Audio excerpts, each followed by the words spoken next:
Hello views, welcome to my channel Nandini stories. మళ్ళీ కొత్త కథతో మీ ముందుకి వచ్చేసా.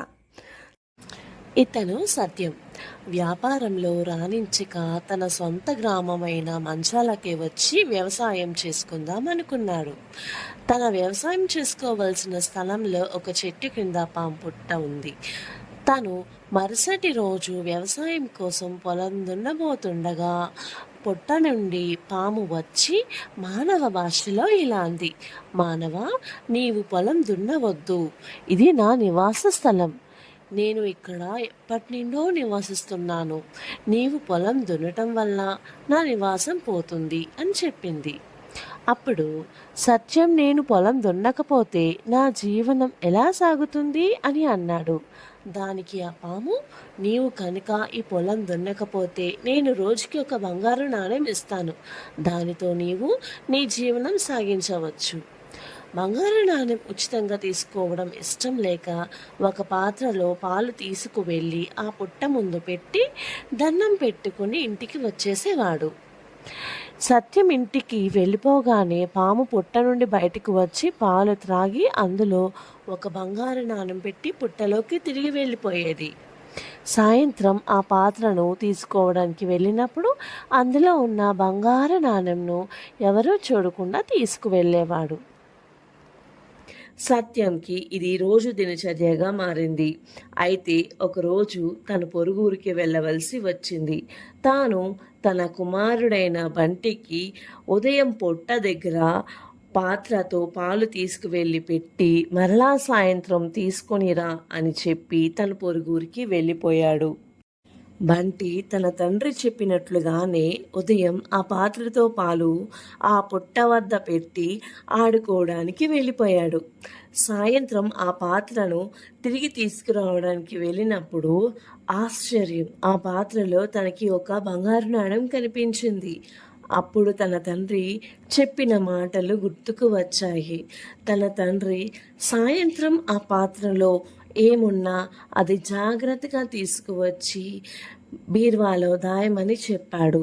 మరియు అది ఎవరికీ చెప్పకూడదని చెప్పాడు. ఈ విషయం గుర్తుకు వచ్చి తను జాగ్రత్తగా ఆ బంగారు నాణెం దాచాడు. మరుసటి రోజు కూడా బంటి ఉదయం ఆ పాత్రతో పాలు తీసుకువెళ్ళి ఆ పుట్ట ముందు పెట్టి పొదలు వెనుక దాక్కుని చూస్తున్నాడు ఏం జరగబోతుంది అని. అప్పుడు ఆ పాము పుట్ట నుండి బయటకు వచ్చి పాలు తాగి అందులో బంగారు నాణెం పెట్టి పుట్టలోకి తిరిగి వెళ్ళిపోవడం చూశాడు. తాను ఆ బంగారు నాణెంను ఎవరూ చూడకుండా ఇంటికి తీసుకువచ్చి దాచాడు. తనకు రాత్రంతా నిద్ర పట్టలేదు. పాము తన వద్ద చాలా బంగారు నాణాలు పెట్టుకొని రోజుకి ఒకటి మాత్రమే ఇస్తుందని భావించాడు. తనకు ఒక దురాలోచన కలిగింది. మరుసటి రోజు ఉదయం ఎప్పటిలాగే ఆ పాత్రలో పాలు తీసుకువెళ్ళి పుట్ట ముందు ఉంచి పొదల వెనుక దాక్కుని చూస్తున్నాడు. పాము బయటకు వచ్చి పాలు తాగుతున్న సమయంలో బంటి కర్రతో పాముని కొట్టాడు. పాము వెంటనే బంటి కాలుపై కాటు వేసి పుట్టలోకి వెళ్ళిపోయింది. పాము కాటుకు బంటి స్పృహ తప్పి పడిపోయాడు. సత్యం తన గ్రామం నుంచి తిరిగి వచ్చాడు. ఇంటి ముందు చాలామంది జనాలను చూసి భయపడ్డాడు. స్పృహ తప్పి పడి ఉన్న తన కొడుకుని చూసి కుప్పకూలిపోయాడు. బంటి కాలపై పాము కాటు గుర్తులను చూసి వెంటనే పాము పుట్ట వద్దకు వెళ్ళి పాముతో, నేను నిన్ను నా దైవంగా భావించాను కదా, నేను నీ మాట విని నా పొలం సాగు చేయకుండా ఉంచాను కదా, దీనికి ఫలితంగా నీవు నా కుమారుణ్ణి బలి తీసుకుంటావా అని బాధగా ఏడ్చాడు. దానికి ఆ పాము బయటకు వచ్చి, నీ కుమారుడే నన్ను చంపటానికి ప్రయత్నించాడు, కావున నేను నన్ను కాపాడుకోవడానికి మాత్రమే కాటు వేయవలసి వచ్చింది.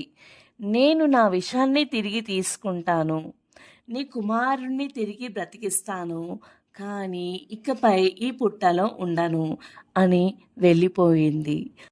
తన కుమారుడు తిరిగి బ్రతికాడు.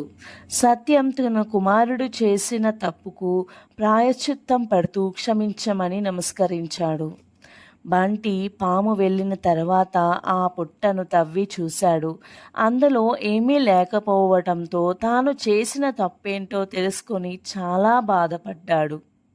చూసారా, మనం ఈ కథ నుంచి తెలుసుకోవలసిన నీతి ఏమిటంటే దురాశ దుఃఖానికి చేటు. నా ఛానల్ మీకు నచ్చితే లైక్ చేయండి, షేర్ చేయండి, సబ్స్క్రైబ్ చేయండి. మళ్ళీ కొత్త కథతో కలుద్దాం. Until then bye.